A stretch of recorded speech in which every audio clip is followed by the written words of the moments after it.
अनुपमा ने देविका को हॉस्पिटल में देखा। देविका का सच अनुपमा के सामने आया। देविका फूट फूट कर अनुपमा के साथ रोई। जी हाँ दोस्तों, स्टार प्लस के पॉपुलर शो अनुपमा के अपकमिंग ट्रैक में एक बड़ा इंटरेस्टिंग और इमोशनल मोड़ आने वाला है, जिसे देखकर दर्शकों की आंखें भी नम हो जाएंगी। अब तक अनुपमा और देविका की दोस्ती एक मिसाल रही है, लेकिन इस बार इस रिश्ते की असली परख होने वाली है। कहानी की शुरुआत होती है जब अनुपमा भारती को लेकर हॉस्पिटल आती है। भारती के इलाज की बातचीत चल रही होती है और अनुपमा पूरे दिल से उसकी देखभाल में लगी होती है।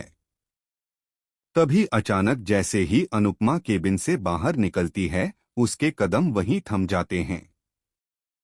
सामने देविका खड़ी होती है, जो नर्स और डॉक्टर से धीरे धीरे लेकिन बेहद घबराहट के साथ कुछ बातचीत कर रही होती है। उसके हाथ में एक मोटी सी मेडिकल फाइल होती है और चेहरे पर चिंता की लकीरें साफ नजर आती हैं। अनुपमा चौंक जाती है। वह सोचती है कि देविका यहाँ किसके लिए आई है। पहले तो वह नजरअंदाज कर देती है, लेकिन जब देविका को डॉक्टर से बार बार ट्रीटमेंट, केमो और लास्ट स्टेज जैसे शब्दों पर चर्चा करते हुए सुनती है, तो उसका दिल बैठ जाता है। अनुपमा देविका के पास जाती है और कहती है, देविका, तू यहाँ क्या कर रही है? क्या बात है? ये फाइल किसकी है? देविका पहले तो घबराकर फाइल छुपाने लगती है और कहती है, कुछ नहीं अनुपमा, बस एक जान पहचान वाले के लिए आई थी। लेकिन अनुपमा की जिद्द और उसकी आंखों का भरोसा देखकर देविका की हिम्मत टूट जाती है। फाइल हाथ से गिर जाती है और उस पर साफ लिखा होता है, देविका शाह, कैंसर पेशेंट।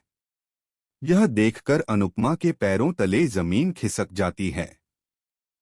वह कांपती आवाज में पूछती है, देविका, ये सब क्या है? तू मुझे क्यों छुपा रही थी? तू इतनी बड़ी बात अकेले कैसे सहन कर रही थी? देविका आखिरकार फूट फूट कर रो पड़ती है और कहती है, मैं तो तेरे सहारे के लिए यहाँ आई थी अनुपमा। मैं चाहती थी कि तुझसे अपना गम बांटूं, लेकिन जब मैंने तुझे हर रोज परिवार और बच्चों की जिम्मेदारियों में डूबा देखा, तो मैंने सोचा तुझे और बोझ क्यों दूं। मैं जानती हूँ तू खुद बहुत कुछ झेल रही है, इसलिए मैंने अपना सच छुपा लिया। अनुपमा की आंखों से आंसू बहने लगते हैं। वह देविका को गले से लगा लेती है और कहती है, तू पागल है क्या? तू मेरी जान से भी बढ़कर है। अगर तू मुझसे ये छुपाएगी तो फिर हमारी दोस्ती का क्या मतलब? चाहे कुछ भी हो जाए, हम हर मुश्किल से बाहर निकले हैं और इस बार भी साथ में ही लड़ेंगे। तू अकेली नहीं है, मैं तेरे साथ हूं।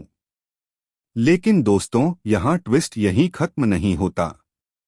डॉक्टर का कहना है कि देविका की हालत काफी गंभीर है और इलाज बहुत महंगा है। यह सुनकर अनुपमा हैरान रह जाती है। एक तरफ घर की जिम्मेदारियां, बच्चों की पढ़ाई और खुद की परेशानियां, और दूसरी तरफ अपनी सबसे करीबी दोस्त की जिंदगी दांव पर लगी है। कहानी में बड़ा ड्रामा तब आएगा जब अनुपमा अपनी सारी जिम्मेदारियां छोड़कर देविका के इलाज के लिए कदम उठाएगी। लेकिन असली झटका तब लगेगा जब घरवाले अनुपमा के इस फैसले का विरोध करेंगे। वे कहेंगे कि अनुपमा को परिवार को छोड़कर किसी और के लिए इतना सब कुछ नहीं करना चाहिए। अब सवाल ये है कि क्या अनुपमा अपने परिवार को मनाकर देविका का साथ दे पाएगी? क्या देविका इस बीमारी से जंग जीत पाएगी? और क्या इस इमोशन सफर में अनुपमा का परिवार उसके साथ खड़ा होगा या फिर वही उसके रास्ते का सबसे बड़ा रोड़ा बनेगा?